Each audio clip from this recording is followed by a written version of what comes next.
The Holy Gospel is written in the 10th chapter of St. John, beginning at the first verse.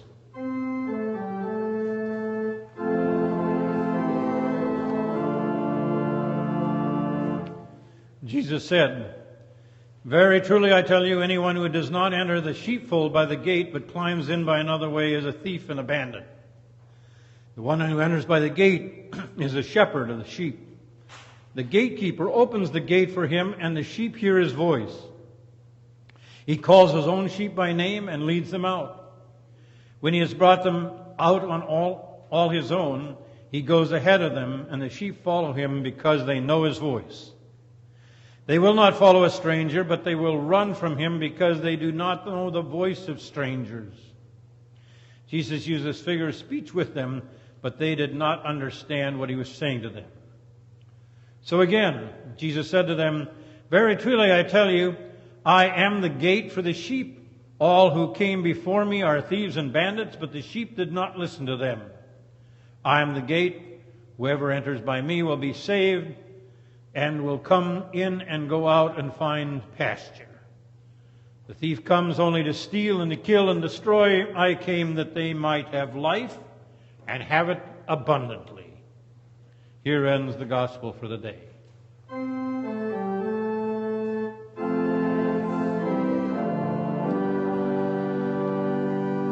Please be seated.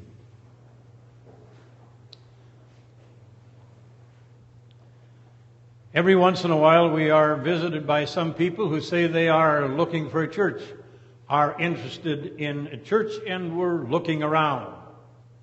If you have been in that position lately, you know that there are different responses to your worship experience, and hopefully the fact that you are here means that we somehow communicated with you as a congregation. I'm always wondering how somebody's going to go when they say they are looking for a church, and kind of wondering, what exactly are you looking for?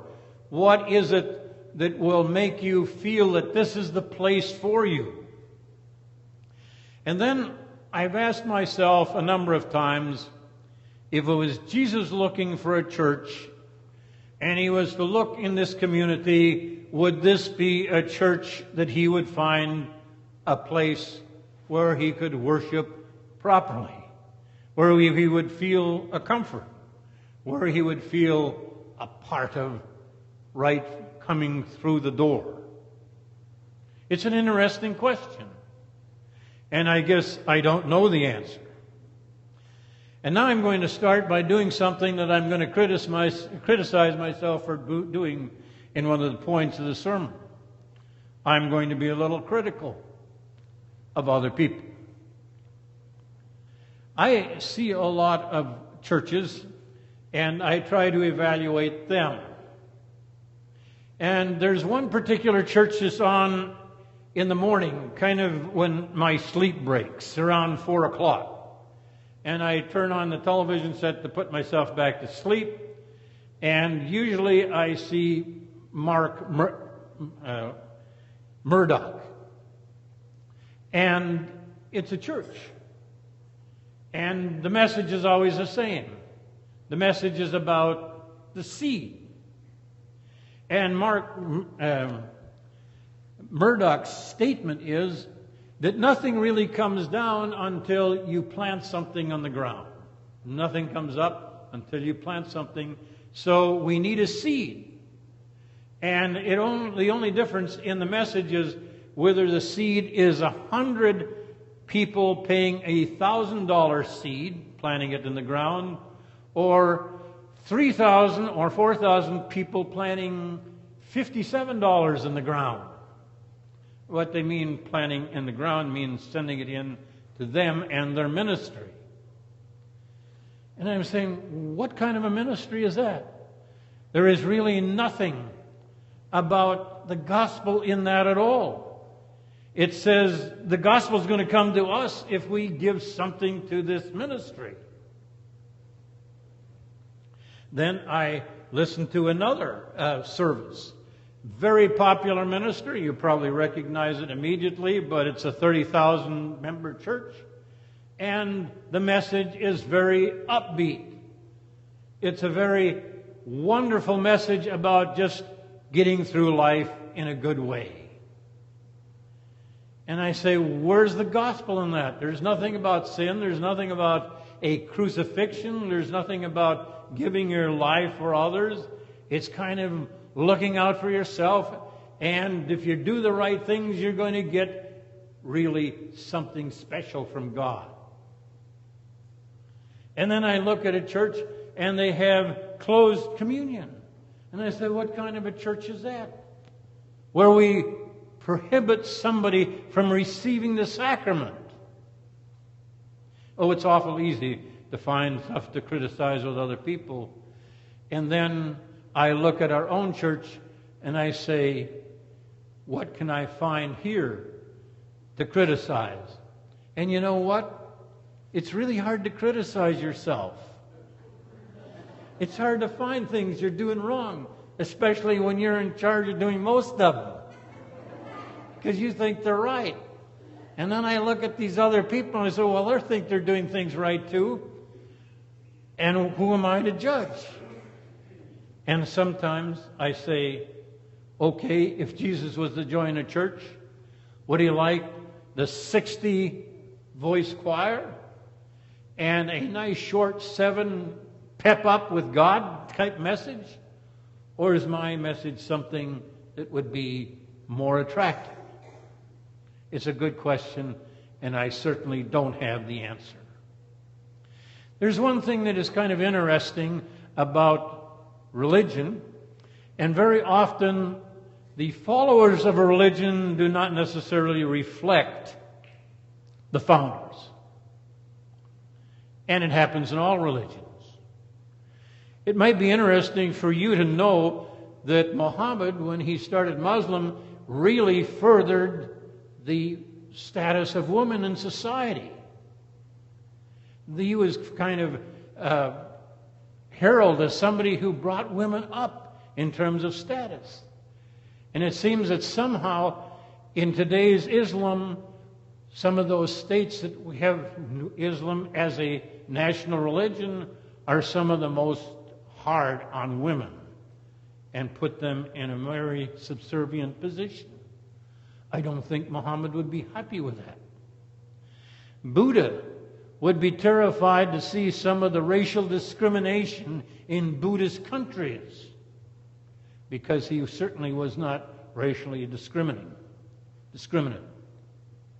And then Jesus, the person who was so anti-establishment, in some cases Christianity has become the establishment religion that protects the status quo and no longer has that powerful, challenging message of its founder.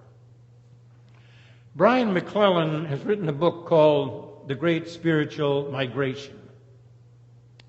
And he says, whereby once our founders were fearless, bold, charismatic, challenging, aspiring, very often now their teachings are held and run by risk-averse people who are obsessed with money, power, and control. McLean states, people want a church that goes back to Jesus. What we must be, McLaren states, is a church that is just and generous and rests in contemplation and compassion. A church that is just and generous, rooted in contemplation, that's worship, and compassion. He said we must move from a position where we think that religion is just a bunch of beliefs to express faith in action. We must move from bureaucracies to a vision of our founder. We must move from finger-pointing and condemnation and open our hands to alleviate human suffering. We must go from just simply going into debt to build or do some strange things and get into the task of maintaining and converting disciples. What would a church look like if they reflected the principles of Jesus? And these are controversial. The first thing McLaren states is it would be a church where life is not attached to material things so deeply. And this always presents a problem because we know that as a church we need to have donations. We need to have a good giving society to do anything. To maintain a church, to maintain the buildings, to have some kind of worship experience on a regular basis. And if we want to do something for the community or the world, or to proclaim the message in American mission fields, we have to have the resources financially to do it. So we have to ask for material things. But I'm not so sure that's what he's talking about. It's simply that we can get so rooted in our material things that we forget about the things that are spiritual. There was an interesting incident where a minister in Iowa was greeted by one of the parishioners as he was going out the door. And he said, I really think that's a great tie that you have on. It's a beautiful tie. And what happened is that the parishioner took off his coat, undid his tie, and gave it to the minister. And he said, I didn't ask for it. He said, I thought you liked it so well that why don't you take it? And the minister went to his associate pastor and said, you know, this little incident I had at the door this morning as the person was going out, I'm going to use for a lesson for next Sunday's service. Assistant pastor said, well, why didn't you go out and tell him what a nice car he was driving?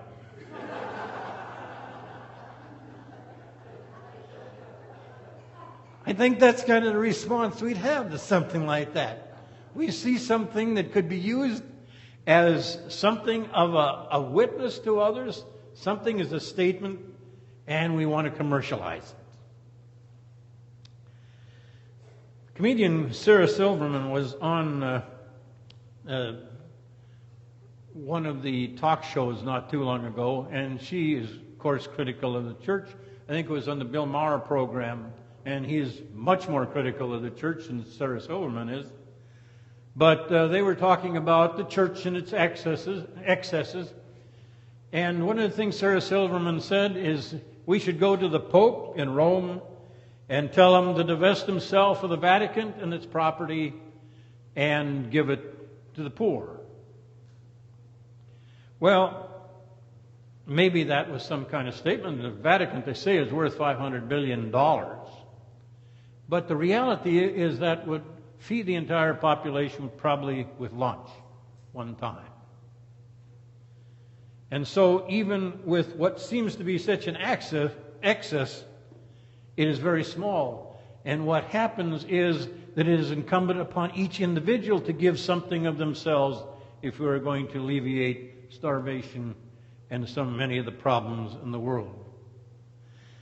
One of the things that we must do, Christ says, is be generous in what we give to others. The second thing McLaren says that is typical of a church that follows Jesus is a loving way of life that is open and receptive to others. And I said at this point, when I started, that I was going to talk about something that I myself just as transgressed. We have a tendency to criticize the other faith. And one of the things that is necessary as a Christian church, if we're going to survive, is to be open to each other's Christian faith. We are so critical sometimes, even in our own denomination, of the way other churches act. And one of the things that is important is to make sure that we are an open and loving congregation to all Christian faith. I think that we try so hard to create boundaries. We try so hard to create different ways of worshiping, and we don't spend a lot of time finding out how to work together. One of my friends who is a pastor is taking a course at one of the local seminaries here, invited me to go to a class with him that I was unable to do because he was having a leading Catholic bishop come and speaking about the state of the church and Lutheran Catholic relationships on this 500th anniversary of the Lutheran Church. And one of the things he said was that he said, the church will never come together if the leaders get together, the bishops and the cardinals and all those who are presidents or those who have status in the church. Only the way the churches will get together if the laities say enough is enough and we are not going to structure ourselves in ways that will separate us from other Christians. And he said one of the things that's got to start is at the Lord's table. And he said, I say that as a Catholic in which so many of our Catholic churches deny communion to other Christians, and it simply has got to stop. We have to reach out and find the value in each other's faith, even though sometimes it is expressed differently. But it's got to start at the Lord's table. It was so happy to hear that. There's an illustration that was used in terms of people feeling good about other people's faith. He said, suppose there are two people and they spend time carrying various materials on their back. One has a sack filled with rocks, the other a sack filled with diamonds. And they come upon somebody who has a bag full of rubies. He says the one who has something precious in his life, like the person with diamonds, will recognize that even though this sack is not a diamond, it is still a precious stone, and he will revere it. But the person who has nothing in his bag but stones that have no value, he will criticize and not even see the value even in the bag of rubies, because he is used to having no value in his life. And he says, so, if you are Christians, you will see the value in other people's faith. The third thing McLaren says as far as a church that is in line with the teaching of Jesus is one marked with spiritual maturity, where there is a deep commitment to teaching, to preaching, to communion and prayer. And they live life in a community. The person that spoke at our meeting this Thursday that I was unable to get to, the person reported that the two churches that will survive in today's society are two kinds. The giant mega church, which is kind of an entertainment factory, or the small family-oriented church where people really care about each other and love each other and buoy each other up. He said the other denominational churches are falling apart, and it is tragic what is happening to the Christian message in our society. We have a church.